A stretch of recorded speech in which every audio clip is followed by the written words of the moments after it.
This is Leadership Beyond, your community of conversation.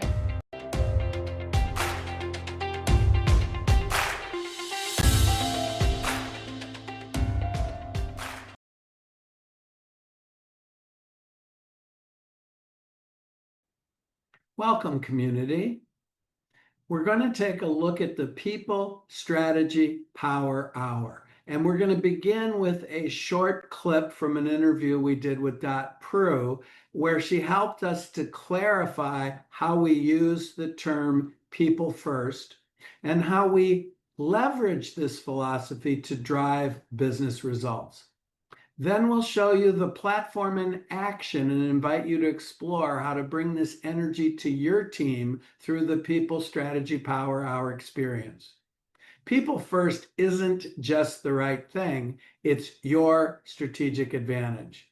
And right now, for a limited time, you can experience it firsthand at no charge. You'll notice in this demo that PI Platform allows you to take a look at your people, your team and their work styles, your top business objectives, and your business strategy. It allows you to zoom in and zoom out. So let's dive in. Welcome to Leadership Beyond.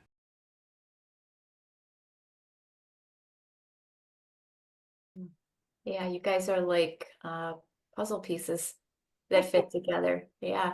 Yeah. I'm struck by that phrase, people first, because you have it in common. And if I were to listen just at the surface to a lot of the companies and executives that I work with, I would say they also say they are people first. Mm-hmm. You know, and my experience is when you peel back the layers, sometimes it is just kind of a surface thing they say. So what does that mean, people first? Well, I'm going to take it from my lens first, and then Adrian, which is that there are people who say, our people are our greatest asset. And it just becomes this saying, and everybody goes, yeah, yeah, yeah. But as Adrian said, they don't behave as it's true. And to oversimplify intentionally, they might not really care. They want to get what they want, and they want people to cooperate. Or they might be sincere, but not know how to go about doing it. So we have a process that begins with self-awareness, then moves to self plus others, and then moves self plus others plus work. We do it the other way around in business. We throw bodies at things we need to do, at problems. And so it's not strategic, even if their intention is people first. But from my lens, I started teaching influence without formal authority back around the turn of the century. And we came up with this definition that says that influencing in a principled way is positioning the value you bring against what they care about. And if you don't start by understanding what they care about, it might be valuable, but it's poorly positioned, and then you have a scatter. So people first means whose cooperation do we need? And why would they cooperate from their side of the table? And it's easy to say and hard to do. And that's how you flesh out if people really want to learn to do that. And what Adrian pointed at, which is true, is it makes business sense. Because you have 168 hours every week. People talk about time management. It's impossible. Sun rises in the east, sets in the west. Nobody's been able to manage time. But you can manage priorities and you can manage focus. Well, I'm not very good at that, but it's at least conceivable that you can manage focus. And so if you want to create more value than the 168 hours, you must gain the cooperation of other people. It's not optional. Otherwise, you just have to do it all yourself. And you can take all the productivity classes in the world. You're not going to 100 times more productive. If you want to expand your value 100 times, you got to get people on board. And that's how we see leadership, or one of the two dimensions of leadership. Adrian? Yeah, so well said. The way that I would answer that is that we are whole selves. And this is one of the things that I explained early days when Tom and I first started working together, that he always likes likes me to say, you know, and that I work into a lot of what we talk about. But when we come to work, you cannot divide yourself up. So you are bringing your whole self to work. And I think people first mindset is acknowledging and honoring that we are whole humans coming to work to do the work we are there to do, but we're bringing in the door with us all of our personal experiences, all of the hardships that maybe happened on your way in the door that day, right? You can't just leave it and come in and have a certain presence without considering that all of that is coming with you. So bringing your values and yes, your experiences and your credentials and your resume and all of that, but you're also you're bringing your heart as well. And leaders who are really driven by people first are showing up in honor of that. They're bringing empathy. They, yes, are focused on results, but in an empathetic way towards the people that are doing the work for them. The other words I wrote down with, they're supportive, right? They're understanding, and that they're, to Tom's point around, we start with self-awareness in the model that we apply. We're looking at the strengths of individuals. We're looking at the areas of caution for individuals, or you might call them blind spots. And we're honoring those. So when we look at an individual and then we look at those individuals working together, how do we lean into the strengths of individuals to do a certain kind of work? And how are we aware of the caution areas or the blind spots so that we can communicate better, we can accommodate some of those so that we're more effective in the work we're doing, which then drives those results that you're looking after. Today, we are going to show you the platform predictive index. This is the tool that we are using for our people strategy power hours. And what we want to do today is show you a bit of a snapshot of a leader, and then take a look at that leader with her team and look at the composite view and then layer some work on. So we're going to walk you through what this tool looks like to give you a little bit of a better idea of what you could experience in a people strategy power hour. And the shortcut to remember is we start with individual self-awareness of a leader, and then we move from self plus others, meaning they don't operate in a vacuum, and then we position the work, self plus others plus work. And in this short video, you'll get a snapshot of how this looks, and then we hope to listen with you and look at your world. There's a lot packed into the 6-minute assessment, as we can see, right? There's even more that you can go into, but we won't do that. We won't go into it now, day. but we would love to have your name up there and your situation rather than ours. So Terry doesn't work in a vacuum, which is a good thing for a persuader. She wouldn't be happy. Let's take a look at who's on her team and what it might indicate. All right, so we moved into the design component of predictive index, and what this demonstrates is a team map, or we call it the world of work. And what this is a composite view of all the team members, and each individual profile is plotted as a teardrop here. And so Terry Hill is over here in this upper right quadrant with a couple of teammates. Looks like they've got similar profiles. And looking at this together gives us a profile, much like we look at an individual profile, but in the composite as a whole team, to understand where does this team together have strengths and where do they have some blind spots or caution areas that may get them hung up. So let's look first at each of these quadrants that make up the world of work. I like to call the quadrants lands because we kind of are living in this land if we're plotted here. So working clockwise from innovation and agility, this land is typically associated with folks who like to pursue new innovations. They're risk takers, they like to experiment, and they tend to move pretty quickly, make decisions quickly, throw things at the wall. These are your big picture thinkers. They're the innovators. Moving to I'll go counterclockwise actually, because I like to work with the top hemisphere first. The teamwork and employee experience land is for folks who are driven for collaboration. They are your relationship builders. They are the ones making sure that the voices in the room, in the building are heard, that everyone gets to weigh in, and they're making sure that your employees and your customers are feeling supported and they're having a great experience. The bottom left quadrant is process and precision.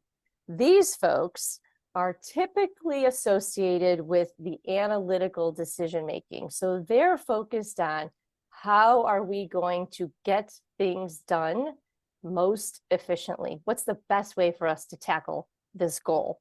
They're looking at things that are how to create some predictability and some operational efficiencies. And then the folks in the bottom right quadrant, results and discipline, this is the land of winning. How are you achieving your goals? Not how you're achieving your goals, because process and precision folks are worried about how. The folks in results and discipline, they're just worried about getting there. So they tend to be more competitive. They're focusing on execution. They're concise in the way that they communicate. They tend to be more independent, and they are just get it done. How are we going to get it done? Are we going to get it done? Okay, on those quadrants. So anything to add, Tom, on just the brief explanation of the team maps? No, I think that's pretty clear, and Okay. there's a lot we could say, but we need to be disciplined. But just the point is, just the visualization will prompt new conversations. Absolutely. So often when we do this with a leader, it's very clear here that the first thing you see, without even knowing what these quadrants are about, you say, what are you observing? Well, I don't see anybody down here in results and discipline. When we start explaining what these quadrants are and how you need all four to be successful, we have nobody naturally driven to get it done, right? So they're going to have to lean into that, and it won't be as natural for them as it would be if somebody was living in that land. And I want to point out something Adrienne said. You may or may not have caught it. She said, I like to start with the top hemisphere. And so that is true to type. Well, tell me why that might be, Adrienne. Because I'm right up here with Terry. Yeah. Actually, I think I'm a little bit closer. You could certainly start with the bottom hemisphere and do it just as well. Yeah, but that doesn't juice me. Yeah. And I picked up on that and thought I'd point it out. That's funny. Yep. Get it done, and how we're going to get it done, I'm not too worried about, but making sure I've got the people there and making sure that we're innovating and coming up with great ideas and how to serve those people, that's my jam. So yes, it's more natural for me to hang out up here. I bring in team members who like to hang out down here so that we actually get to achieve the things that we set out to achieve. Perfect. Okay, so let's keep going. So what we will get from plotting our team members is a team type. So this particular team is an exploring team, and we get some introductory information about that team. There are 9 team types within Predictive Index based on all the research that they have done. This team is an exploring team, mostly because it's heaviest in the innovation and agility discipline. So what does this say about this team that Terry's on? An exploring team is outgoing, cooperative, they're eager to work together. This is very, again, this upper hemisphere, most of the people on the team are thinking about people. They're thinking about the big ideas. They're doing the dreaming, getting everybody involved, not necessarily concerned with how they're going to do it or if they'll ultimately get it completed, right? Poor OF down here, her name's Olivia Franks, and she is the one who is going to be tasked with all of the points of raising her hand and saying, these are all great ideas, and I'm glad everybody's gotten to voice their opinion, but how are we going to actually achieve this, right? So what the tool gives us is a summary of the strengths of the team, and then these potential caution areas.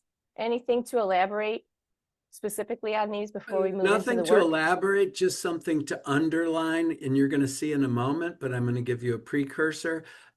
One of the powers of this platform is just as an individual has a profile, so does a team have a profile. And then when you get to work, your strategy has an identity. And this is the link between self-awareness, awareness of self plus others, awareness of self plus others plus work. Very powerful to look at the dynamic individually, team, and work. Yes. I just want to point out, if you imagine, we make a promise that if you do the people strategy hour, you'll get actionable insight. The visualization of your people against your goals and objectives immediately suggests new possibilities. And That's we right. don't step back and take the time to look at it, and the visual just makes it easier to do that. Right. So, we really do find meaningful conversation about strategy. So the title the title of our offer, People Strategy Power Hour, is very intentional because we are spending a good amount of time learning about your people, and we're spending a good amount of time talking about your strategy, and we're putting those two things together, your people and your business strategy. And what does that look like, so that you're walking out of this set up to take some action? You've now got insights of, we are about to do these initiatives, and we need to think about who are the best people aligned to that work. High self-awareness is the #1 predictor of leadership success. Most leaders don't stop to ask, how am I showing up, and what impact is that having on the team? Practicing applying greater self-awareness to self and others will give you clarity, sharpen your communication, decision-making, and conflict management skill. The process is fairly simple. Step 1, take the PI. Step 2, schedule a 30-minute debrief, and we'll walk you through your results, gain some insight, and discuss what matters most to you. In part 2, it's where you begin to craft your new people strategy. We're going to zoom out and take a look at the team dynamics. You'll be able to access up to 10 team members, and you'll view your team work style. And that will help you uncover strengths and area for improvement. And then you'll begin to have a pathway to align your people strategy to your most pressing business objectives. Be sure to watch the video below where Adrian explains the power of work styles. We look forward to discovering, listening, and learning with you. And remember, alignment isn't accidental. To claim your no-cost, no-obligation People Strategy Power Hour, simply go to aleadershipbeyond.com and click People Strategy Power Hour. You'll get a full description. You can take the assessment and book your free Power Hour today. We look forward to talking to you. Thank you for listening to the Leadership Beyond podcast. We hope you benefited from this conversation as much as we have. We invite you to join our community of conversation. Subscribe to our podcast on iTunes, Spotify, or wherever you listen to podcasts. Don't forget to sign up at aleadershipbeyond.com for free materials and updates. That's aleadershipbeyond.com. Join us in 2 weeks for our next episode.